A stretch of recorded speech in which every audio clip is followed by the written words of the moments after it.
everyone. I am here to do a lesson with you. This week on the specials page, I'm going to do some lessons related to fish. I thought that was something super fun and summary to work on. So today's is just a guided drawing. So I will show you how to draw a fish. And we're going to use a method where we draw it with pencil first, and then you outline it with marker. And if you go over the marker with water and a paintbrush, you could probably use your finger too actually, the marker turns to watercolor a little bit, so it makes it kind of tie-dye. So that is what we're going to work on today. So I will show you the steps. So all you're going to need is a piece of paper, a piece of white paper, something to draw with. I suggest a pencil because pencils can erase. That's why I have you use pencil during art when you are in class with me. And then you're going to need some markers. Washable are the only kind that work with this. You can't use Sharpies. If they're permanent, the water won't work. And then a paintbrush or your finger, like I said, is fine. And then a little thing of water so we can do the tie-dye part at the end. So I'm going to draw the fish on my page. I'll hold it up so you can see it, so you can see each step. So the first thing you're going to do is do a big oval in the middle of your page, like this. Oval. Then we're going to work on the top fins and bottom fins. So you're going to draw a curved line up and a curved line down, like that. So one at the top and one at the bottom. And then we want to close these off, so you're just going to draw a straight line to connect that back to the body of the fish. If you would like to add another one down here at the bottom, you can do that. Some fish have more fins down there, so you can do another one down there at the bottom if you would like to. Now we got to do the back fin at the back. So you're going to do a line out and a line down. So it looks like that. And then we're going to connect these two lines. So if you do a number 3, start at the top, come in like a number 3 and back out, and connect at the bottom. So if you see this line, it kind of looks like a number 3 when you draw it. And now we got to work on the details on the face.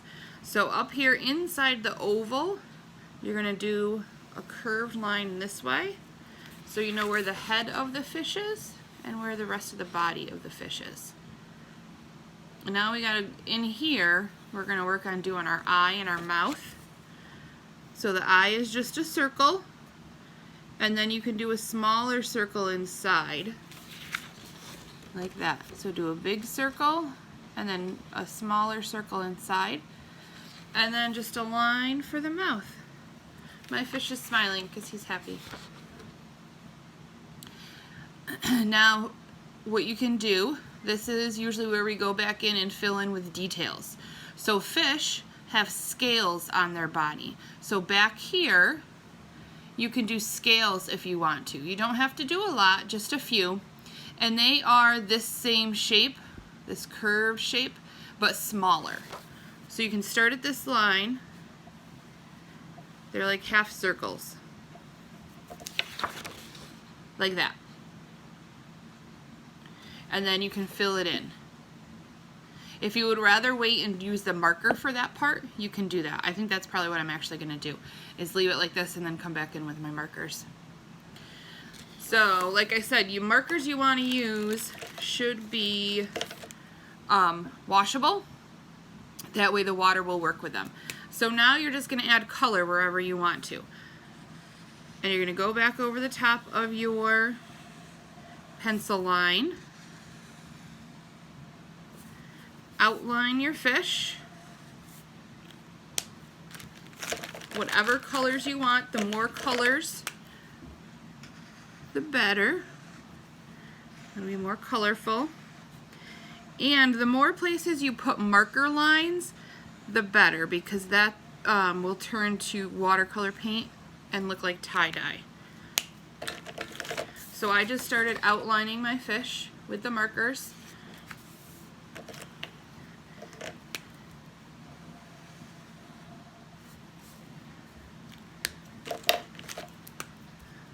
Do his eye next. And if you leave, when you color in the eye, here's a little trick. If you leave a tiny little white spot right there, it looks like the highlight of the eye. Looks a little more realistic. So I did the outline. Now I'm going to use different colors for the details. So I think I'm going to come back in to this top fin and add some lines down. And the bottom fin's the same way.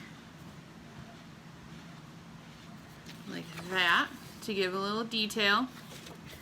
I think I'm going to pick a different color for this back fin. Pink. Nice bright colors. And you don't need to color anything in solid. If you're going to use the water method, you do not need to color anything in solid. The water will do that for you. So we're just doing the lines and the designs with these markers. And then, like I said, the scales are just little half circles like this. So you can come in and keep doing scales. They do not have to be exactly the same. They shouldn't be. Just fill in your fish with scales.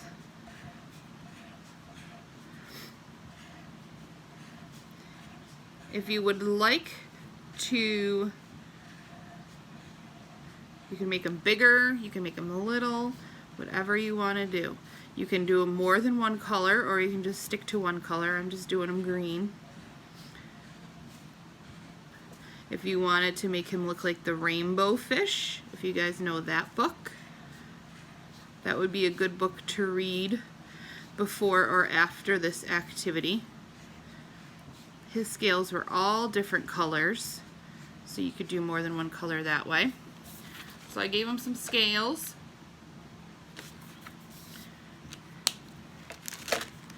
The other thing you can do, I forgot his mouth, I just noticed. The other thing you can do, so you have more things to paint, is you can do the background. So maybe this fish is swimming in the ocean, so you can add some stuff down here at the bottom that would look like the ocean floor. So you could do just a line, kind of curved line like that, and then I'm going to leave it upside down. You could do dots, and that will give the idea of sand at the bottom of the ocean. Just a few here and there. You could add some seaweed if you wanted to. Seaweed is just curved lines. So you start at your sand and you squiggle and curve up, come back, squiggle and curve down. Not real technical. You could do a couple of those together. And like I said, you don't need to color it in solid. Just leave the outline, maybe add some lines inside. You could do more seaweed on this side if you wanted to. Like that. Another detail that you could add in here is bubbles. So if you wanted your fish to be having some bubbles here, bubbles are just circles. So you could have the circles come up from his mouth. Like that. So the water, after you're done with your markers and filling in whatever details you want, this is where you add the water.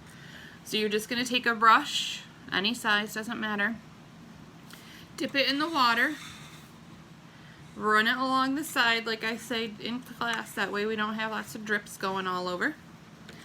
And then you're just going to come in and you're just going to start going over your marker lines. And it will turn it to watercolor. I don't know if you can see it very well. It starts turning it to watercolor. You'll still see your marker lines, but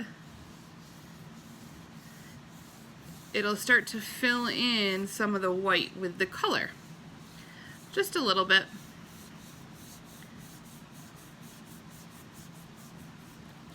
Like that. And another reminder, just like I remind you when we're painting in class is you don't want to go over one section too much. You don't want to go back and forth in one area too much because you might rip your paper, especially if your paper that you're using is thinner, you might get a hole in your paper. So you just want to be really careful.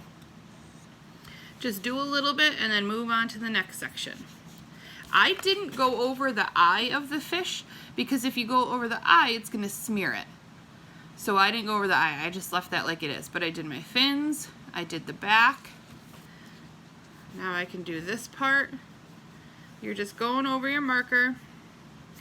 It's going to turn some of it to watercolor and fill in some of those colors. And then you can do your seaweed on either side